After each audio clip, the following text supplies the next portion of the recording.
vamos conversar com o economista Autílio Rodrigues.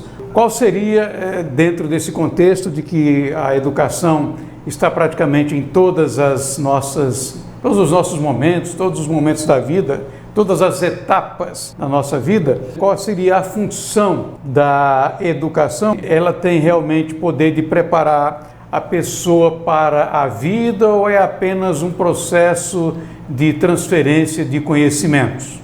Erivan, eu diria o seguinte, que se tivesse um único tema que o cidadão, vamos falar com o cidadão brasileiro, né? Nós estamos aqui, que deveria fazer parte das suas ocupações e das preocupações. Um único tema seria a educação, porque a educação tem o poder de transformar a vida.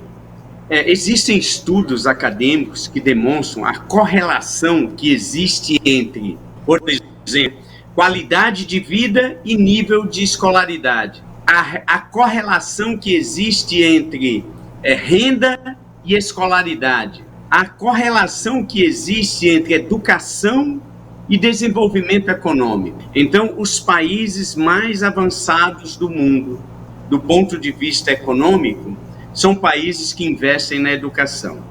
É uma pena que a educação no Brasil virou assim algo assim banal, né, banalizado, e esse tema durante o processo de escolha dos representantes do povo virou um clichê e as pessoas vulgarizaram, né? E já não assume a importância que esse tema tem.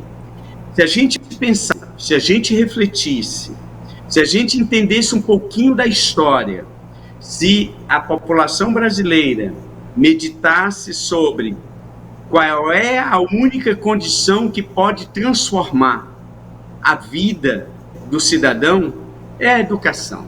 A educação não é mágica, a educação não é milagrosa, mas não se está dizendo que existe uma fórmula, que existe uma solução mágica. A questão é, quando você olha para o mundo desenvolvido, a gente verifica que aquela máxima do Francis Bacon foi um grande filósofo que disse que o conhecimento é poder. E ninguém tem nenhuma dúvida disso. Existem estudos no Brasil que demonstram que o nível de escolaridade responde por mais de 40% da renda de uma pessoa. Quanto mais elevado for o nível de escolaridade, maior é o nível de renda e qualidade de vida. Mas eu diria, não estou querendo ver a educação somente do ponto de vista da razão instrumental, de uma ferramenta para possibilitar se conseguir ganhar mais. Não. Eu vejo a educação como um meio, e eu acho que a gente deveria dedicar muito tempo a isso, a reflexões, a debates, a entendimento, a compreensão, para você entender a educação como um meio de primeiro de realização pessoal, porque na ignorância não tem saída, sem conhecimento não tem saída, não tem alternativa. Então, ver a educação, em primeiro lugar, como um caminho, uma alternativa de você realizar a plenitude do seu ser, né?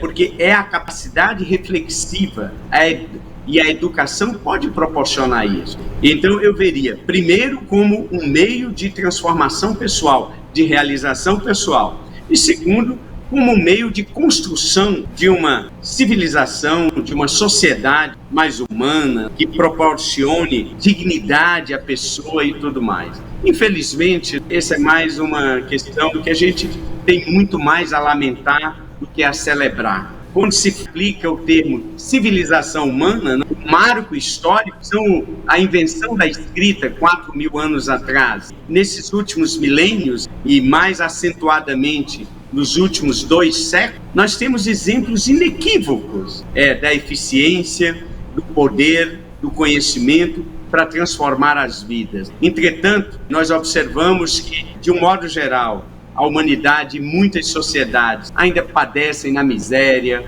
não só na miséria material, mas também você observa hoje no mundo atual, apesar de todo o desenvolvimento técnico, mas você observa que as pessoas estão depressivas, estão deprimidas. Os remédios mais consumidos no Brasil, por exemplo, são antidepressivos, né? São ansiolíticos, a questão da ansiedade, a questão de não saber lidar com as emoções e consigo mesmo. Então eu diria, Erivan, que eu vejo a educação como a grande saída e talvez a gente possa prestar um serviço às pessoas que nos acompanham no sentido de estar instigando e promovendo e incentivando uma reflexão sobre a importância do conhecimento e da educação para transformar esse mundo miserável que a gente vive, que a maioria das pessoas vivem padecendo limitações extremas e de toda ordem, na ordem pessoal, na saúde, no bem-estar, na habitação e tudo mais.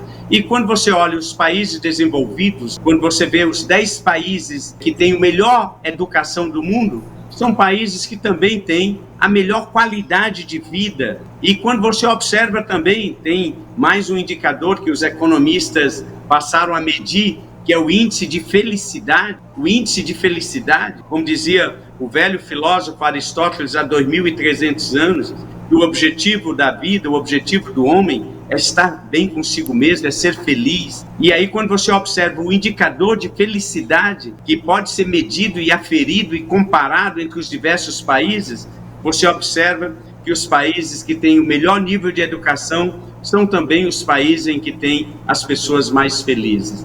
Eu acho que esse é um bom tema que não se esgota, não podemos encará-lo de uma maneira superficial, que demandaria muito mais reflexões. E se eu puder dizer alguma coisa a alguém, é que a gente deveria se dedicar mais a essa questão e a cobrar mais dos nossos representantes políticos para que melhorasse a qualidade da educação, porque sem educação não tem futuro uma nação.